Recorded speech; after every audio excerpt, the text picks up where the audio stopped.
if you are working hard but you're still not getting like the results that you've always wanted, then you might just be making two kinds of mistakes. The first one is about the river. So it's this one is like the domain, the field that you're working under. So for example, if you want to be the fastest man in the world, then your domain, like your river, is athletics, right? I'm not going to talk about this in this particular video, so I just assume that you're not genetically an endomorph, right? The second mistake that you might just be making this is actually regarding the boat, right? So this is like kind of like the tools that you're using to get to your goals, right? So in this scenario, trying to be like the fastest man in the world, your boat is like your methods of training, your cardio sessions, your diet, your sleep, and things like that, right? So I'm going to like actually talk about this one in the video. So it's mostly just going to be about how you can actually boost your productivity, so you actually get like the results from the work that you're putting in, right? So the first thing that you can do to boost the productivity would be a concept about stipulated time, right? So it works like this: whatever you're trying to do, right, at any moment of time, just try to do it in the minimum amount of time possible to complete that task, right? So for example, you want to revise your notes because there's an exam coming up, right? Then your brain might just convince you that you require 2 hours to complete those notes, right? Completely revise them. So like just give 1 hour, because don't believe your brain, because it's the same brain that convinced you that you need to watch one, you need to play video games, you need to eat junk food, right? So don't believe your brain. Now, why is this the case, right? How this works is it's something like this. Scientifically, if you give like an ideal gas a particular amount of volume, right, it will just consume the entirety of it, right? It will expand to that particular volume. So coming back to like productivity and time, actually. So how this is related is if you give a task some amount of time, right, it will consume all of it. And that time might just be wasted unnecessarily because you just give like an excess amount of time to something that they didn't actually require it in the first place, right? So like the example that we were talking about revising your notes, right? If you give 2 hours, you might just spend 5 minutes on social media scrolling it. You might look out of the window for 2 minutes. You might listen to a song for 2 minutes. You might scratch your head for 2 minutes. You might have a snack for 5 minutes. You might think about your ex for 5 minutes, right? And etc. XYZ, right? You will do all of those things just because you had more amount of time than you actually needed. But let's say you give like only 1 hour, right? What happens in that case is basically this: you would just like, first of all, you need to set like a timer, right? You cannot just think 1 hour in your brain and like work that shit out. It won't actually work that way. You need to like use like a timer, like maybe use like your wristwatch or like maybe some digital alarm clock, but like whatever you can use, just basically not your phone, right? Because if you use your phone, you'll just get distracted with it. So like set a timer for like 1 hour and actually try to get that task done in just 1 hour. What this will do is like it will like get you into the state of like focus, get you in like the zone that you want to call it, right?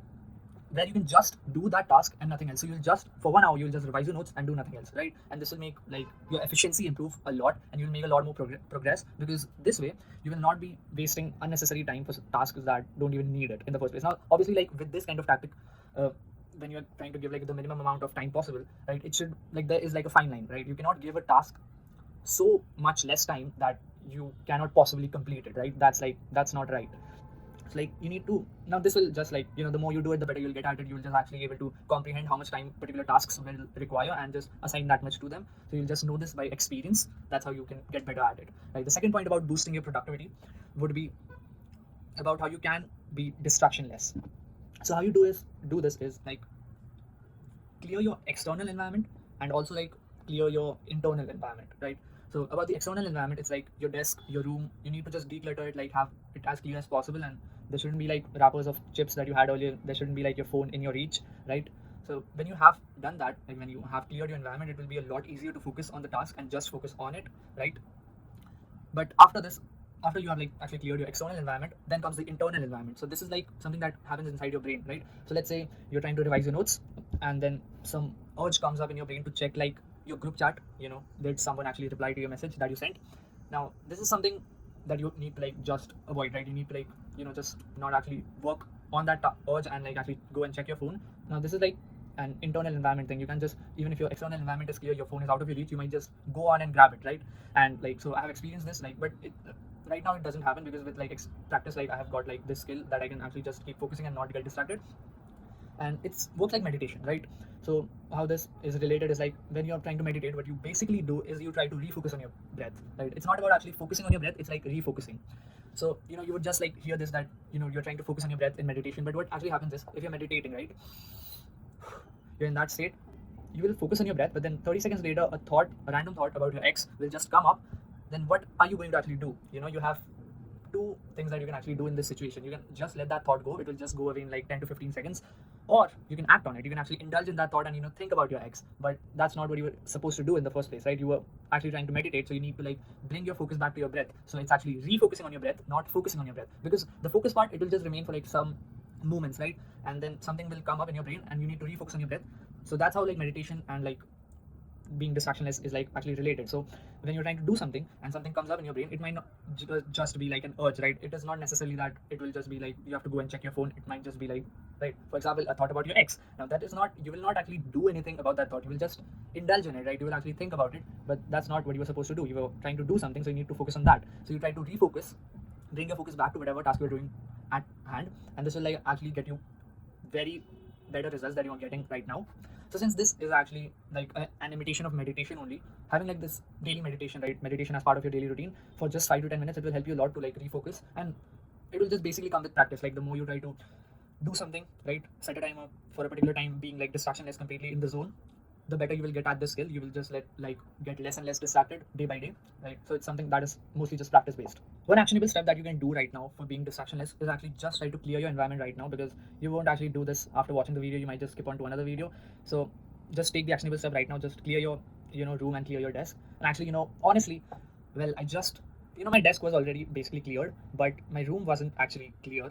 If I have to be honest, it was just, well, it was like not actually my stuff, it was like my sister's. But then like if it's your room, then you need to like take responsibility of it for whatever reason, so that you can actually be able to focus, so that I don't end up being like this shitty lazy YouTuber, right, who doesn't actually follow his own advice, right? So my room kind of looks like this right now,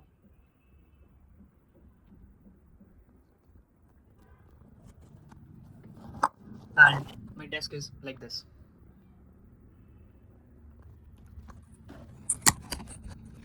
But still, it wasn't like 10 minutes later, it wasn't that clear around. But I just have to like follow my advice, follow my own advice, or I'm just being a hypocrite. Okay, so the third thing that you can do to boost your productivity is about routines. And this is not something that will actually be like a direct action task, but this is like a strategy that you come up with. Like just plan your things in a particular order, and this will like how it helps is, right, I talked about focusing on like the task at hand, right? How you can do it better is, right, if you are trying to focus on something and then you might just be thinking what to do after this and what to do after that, with like a routine you won't actually have that thought anymore. So like you can just increase your brain power by 20% by not thinking about what to do, and just basically just and use your entire brain power for doing the thing and not thinking about what to do at what time, right? So even if like your routine is just like followed 50%, it's still better than not having a routine at all. And that's what's gonna probably end up if like what the thing about routines is like you need to make it so strict and so hard and so difficult, like that you're not actually able to completely follow it. That's what you actually call a routine, right? And even if you like follow 50% on the first day, and let's say 60% a month later, and 70% 2 months later, it will just be the closer you get to like completely following it, the better it will be for you. And like the faster you create a routine, the better it is, right? And like, well, obviously it makes sense that whenever the first time you make it, you won't actually be able to like completely create a perfect routine for yourself, and that's not ideal. The actionable step for you for creating routines is just to create a routine, basically, right? Obvious.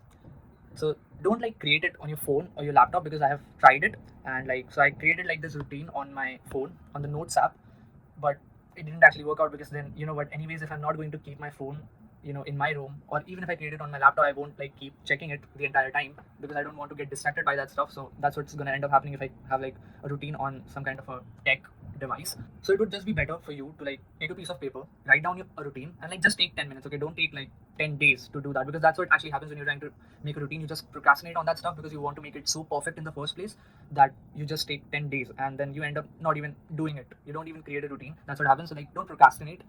Just think about whatever things that you should do on a daily basis right now, and just create a routine in just 10 minutes, right? And like stick it up somewhere where you can easily see it, and then try your best to follow it. And obviously, like as I said, it won't be perfect, right, in the first place. Then you can obviously have that chance of changing it later when you want it, right?